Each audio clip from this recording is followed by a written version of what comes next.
కులము మీద నిలిచిన వాడు మానవత్వం లేనివాడు, కులాన్ని ప్రకటించేవాడు, కులాన్ని ఆధారం చేసుకున్నవాడు, కులం అనే పేరుతో ఎదుటి మనిషిని హింసించేవాడు, కులం అనే పేరుతో ఎదుటి మనిషిని ప్రేమించలేనివాడు, కులం అనే పేరుతో వివక్ష చేసేవాడు మానవత్వం లేనివాడు.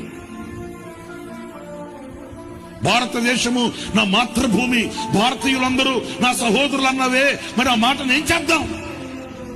ఉక్కుపాలతో నేర్చుకున్నామే, ఉక్కుపాలతో మనం ఆ మాటలను పలికామే, చిన్ననాటి నుండి మన గుండెల్లో స్థాపించుకున్నామే. భారతీయులందరూ నా సహోదరులని, మరి ఆ భారతీయులందరూ నా సహోదరులనే మాటని ఎక్కడ మభ్య పెడదాం?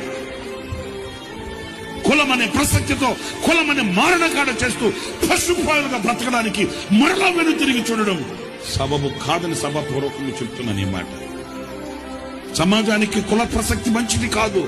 ఒక దగ్గర అయితే రక్తం కావాలని పరిగెత్తుతావే, అప్పుడు అడుగుతావా ఏ కొలస్తుంది రక్తం ఇదని? ఏమన్నా నాకు తెలియక అడుగుతానండి. బ్లడ్ బ్యాంక్కి వెళ్ళి అయ్యా నాకు ఓ పాజిటివ్ కావాలయ్యా, ఈ పాజిటివ్ కావాలయ్యా, ఏబిసిడి పాజిటివ్ కావాలయ్యా అంటావే, అప్పుడు అడుగుతావా ఏ కొలస్తుంది రక్తం ఇదని? మనమంతా సహోదరులం, మనమంతా ఒక దేవుని చేత సృష్టించబడిన వారం, మనమంతా ఒక రక్తంతో కడగబడిన వారం, మనమంతా ఒక శరీరమును ధరించుకునే వారం, మనమంతా ఒక కుటుంబీకులం. కులం అనే పేరుతో వివక్ష, కులం అనే పేరుతో మారణ